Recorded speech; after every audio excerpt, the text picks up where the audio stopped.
নমস্কাৰ, মোৰ নাম দীপ্তি দেৱী। মোৰ ঘৰ হাৱাইপুৰ গোহাগাঁও।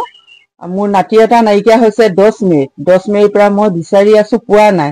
কোনোবা সদাশয় ব্যক্তিয়ে যদি সেই নাতি পোৱালিটোক লগ পায়, গতিকে মোক কণ্টেক্ট কৰিব এটা নম্বৰত 6900616722। এই নম্বৰটোত কণ্টেক্ট কৰিলে মই পোৱালিটো ৰিচিভ কৰিব পাৰিম। কোনোবা যদি সদাশয় ব্যক্তিয়ে যদি লগ পায়, এই নম্বৰটোক সংযোগ কৰক মোৰ লগত, মই নাতিটোক উদ্ধাৰ কৰিব পাৰিম। নাতিটোৰ নাম হৈছে বিশ্বজিৎ বৰ্মন আৰু বয়স হৈছে 11 বছৰ।